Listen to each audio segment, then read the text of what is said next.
প্রথমে আমল করার জন্য কি শিখতে হবে? ইলম শিখতে হবে। ইলম প্রযোজ্য আমলের জন্য।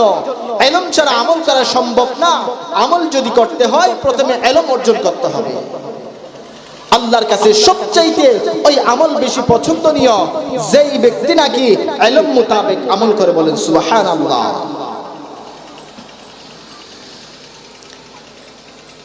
মুসলমান ভাইরা রে আমার, আল্লামা জুলফিকার নকশবন্দি রাহমাতুল্লাহি আলাইহি কামিয়াবির 5টি স্তর বয়ান করেছেন। কামিয়াবির 5টি স্তর ঠিক করেছেন। তার মধ্যে 1 নাম্বার হইল মুসলমান ইলম মোতাবেক আমল করা। মুসলমান এখন তো আমরা ইলম মোতাবেক আমল করার জন্য আমাদের মধ্যে ইলমই নাই। কয়জন মুসলমান বলেন তো শুদ্ধ করে কোরআনটা তেলাওয়াত করতে পারি? কোরআন তেলাওয়াতের কথা বাদ দেন মুসলমান, যদি আমি জিজ্ঞেস করি 5 ওয়াক্ত নামাজের মধ্যে সর্বমোট কয় ওয়াক্ত নামাজ ফরজ, কয় ওয়াক্ত নামাজ সুন্নত, কয় ওয়াক্ত নামাজ ওয়াজিব, তাও পারবে না।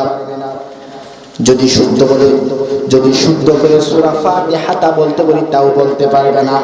তাহলে আমাদের মধ্যে তো ইলমই নাই, আমল কিভাবে করব? মুসলমান ইলম আমল করার জন্য আগে ইলম শিখতে হবে, ইলম অর্জন করতে হবে। বলে ইলম কাকে বলে? বলে ইলম কাকে বলে জেনে নাও মুসলমান। আপনি 5 ওয়াক্ত নামাজ পড়ার জন্য আপনার সূরা লাগবে। ফজরে 2 রাকাত ফরজ নামাজ আদায় করার জন্য প্রথমত আপনার থেকে সানা শিখতে হবে। দ্বিতীয়ত মুসলমান সূরা ফাতিহা শিখতে হবে। সূরা ফাতিহার পর একটা সূরা মিলাইতে হবে, সেটা শিখতে হবে। মুসলমান তাশাহুদ শিখতে হবে, দুরূদ শরীফ শিখতে হবে, দোয়া মাসুরা শিখতে হবে। এগুলাকে বলে ইলম। এগুলাকে শিখার নাম, এগুলাকে শিখে অর্জন করার নাম, তাকে বলে ইলম। সেগুলা শিখার পর আপনি নামাজ পড়বেন, সেই নামাজটাকে বলে আমল। ইলম মোতাবেক আমল করা, সেটা হলো কামিয়াবির 1 নাম্বার স্তর। এজন্য প্রথমে আমল করার জন্য কি শিখতে হবে? ইলম শিখতে হবে। ইলম প্রযোজ্য আমলের জন্য। ইলম ছাড়া আমল করা সম্ভব না। আমল যদি করতে হয় প্রথমে ইলম অর্জন করতে হবে। আল্লাহর কাছে সবচাইতে ওই আমল বেশি পছন্দনীয় যেই ব্যক্তি নাকি ইলম মোতাবেক আমল করে, বলেন সুবহানাল্লাহ।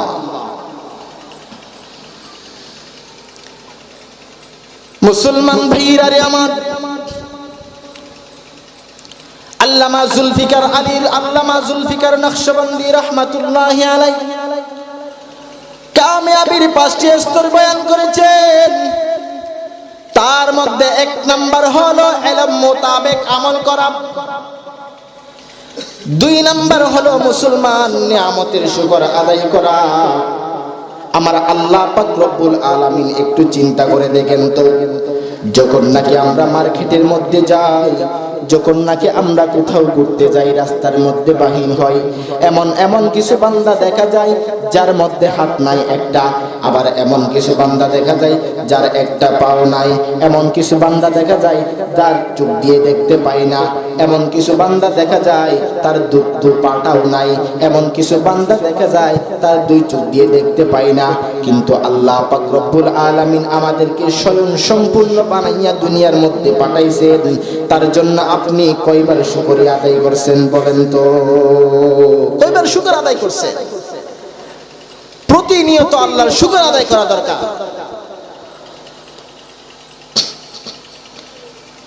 বলেন নিয়ামতের শুকরিয়া আদায় করলে নিয়ামত বাড়িয়ে দেন কে? জোরে করে বলেন কে? আল্লাহর নামটা একটু বড় করে বলা যাবে না?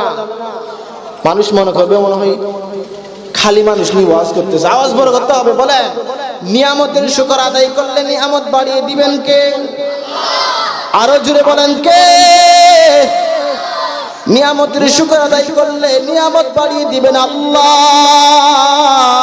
ও দুনিয়ার মুসলমান, আজকে আমরা ইমানদারের ঘরের মধ্যে জন্ম নিয়া আজকে আমরা মানুষ হইয়া আল্লাহর নিয়ামতের শুকর আদায় করি না। মুসা পয়গম্বর যখন নাকি একদিন তোর পাহাড়ের মধ্যে আল্লাহর সাথে সাক্ষাতের জন্য যাচ্ছে, তোর পাহাড়ের মধ্যে সাক্ষাতের জন্য যাওয়ার পথে একদল হাসের দল মুসা পয়গম্বরকে পেয়ে গেল। মুসা পয়গম্বরকে পাওয়ার পর মুসা পয়গম্বরকে ডাক দিয়া বলে, ও মুসা পয়গম্বর, শুনেন, একটা আমাদের আবেদন শুনেন। মুসা পয়গম্বর বলে, তোমরা আবার কি আবেদন করবা? ও দুনিয়ার মুসলমান, তখনের হাঁস মুসা নবীর সাথে কথা বলতে পারত। হাঁসের জাতি বলে মুসা পয়গম্বরকে, ও মুসা পয়গম্বর, আমরা হইলাম হাঁসের জাত, আমাদের পানি খুব দরকার, পানির খুব প্রযোজ্য আমাদের জন্য। মক্কার জমিনের মধ্যে বৃষ্টি হচ্ছে না অনেক দিন যাবত, আমরা পানির কারণে কষ্ট পাই। আপনি যখন নাকি আল্লাহর সাথে কথোপকথন করবেন, আপনি যখন নাকি আল্লাহর সাথে কথাবার্তা সম্পন্ন করবেন, শেষ করবেন, তখন একটা কথা জেনে আসবেন, একটা কথা আপনি জিজ্ঞেস করবেন, মক্কার জমিনের মধ্যে কখন বৃষ্টি বর্ষণ করবে? মুসা পয়গম্বর আল্লাহর সাথে দেখা করার জন্য, আল্লাহর সাথে কথোপকথন করার জন্য তোর পাহাড়ের মধ্যে গেল। তোর পাহাড়ের মধ্যে যাইয়া আল্লাহর সাথে সম্পূর্ণ কথাবার্তা শেষ করলো। মুসা পয়গম্বরের মনে ছিল না সেই হাঁসের কথা। মুসা পয়গম্বর আবার চলে আসতে লাগলেন। আবার যখন মুসা পয়গম্বর চলে আসতে লাগলেন, আল্লাহ ডাক দিয়া বলে, মুসা যাও কই? শুনো শুনো, একটা কথা শুনে যাও। বলে, আল্লাহ সমস্ত কথা তো শেষ করলাম, আবার কোন কথাটা শুনবো? ও মুসা পয়গম্বর, তুমি যখন নাকি রাস্তা দিয়ে আসতেছিলা, তখন তোমাকে কে কিছু বলেছিল কি তোমার কি মনে আছে? আল্লাহ মাফ চাই, আল্লাহ আমরা তো মানুষ, আমরা তো ভুলে যাওয়ার জাতি, আল্লাহ মনে ছিল না। একদল হাঁস আমাকে ধইরা একটা আবেদন, একটা কথা আপনার কাছে জানতে চেয়েছিল। বলছে কি? বলে, মক্কার জমিনের মধ্যে বৃষ্টি হচ্ছে না অনেক দিন যাবত, ওই হাঁসগুলা পানির কারণে কষ্ট পায়। ওরা জিজ্ঞেস করতে চাইছিল, ওরা জিজ্ঞেস করতে বলছিল, মক্কার জমিনের মধ্যে কখন বৃষ্টি বর্ষণ করবেন, মক্কার জমিনের মধ্যে কখন বৃষ্টি হবে, এই কথাটা আপনার কাছে জিজ্ঞেস করতে বলছিল। বলে, তাদেরকে বলবা আজ থেকে 40 বছর পর মক্কার জমিনের মধ্যে বৃষ্টি বর্ষণ করব। এই খবরটা নিয়ে মুসা পয়গম্বর রাগান্বিত হইয়া আল্লাহর কাছ থেকে বিদায় নিয়ে চলে আসলেন। ওই রাস্তা দিয়ে যখন নাকি মুসা পয়গম্বর আবার যাইতেছিলেন, মুসা পয়গম্বর যাওয়ার পথে হাঁসের দল অপেক্ষায় ছিল মুসা পয়গম্বরের উত্তরের জন্য। মুসা পয়গম্বর কি না কি সুসংবাদ আমাদের জন্য নিয়ে আসে। ওই হাঁসের দলগুলো যখন নাকি অপেক্ষায় ছিল, হাঁসের দল মুসা পয়গম্বরকে দেখে ডাক দে, মুসা পয়গম্বর, আমাদের জন্য কি সুসংবাদ এনেছেন? আমাদেরকে সুসংবাদটা একটু বলেন না। মুসা পয়গম্বর রাগান্বিত চেহারায় ওই হাঁসগুলাকে বলতে লাগলো, হাঁসের দল, আমি আল্লাহর কাছে জিজ্ঞেস করেছি, বলেছে আজ থেকে 40 বছর পর মক্কার জমিনের মধ্যে বৃষ্টি বর্ষণ করবেন। হাঁসের দলগুলা ওই কথাটা, ওই সুসংবাদটা শোনার পর সাথে সাথে বলে উঠলো, আলহামদুলিল্লাহ। মুসা পয়গম্বর তাদের আলহামদুলিল্লাহর শুকরের আওয়াজ শুনে আরো রাগান্বিত হয়ে গেলেন।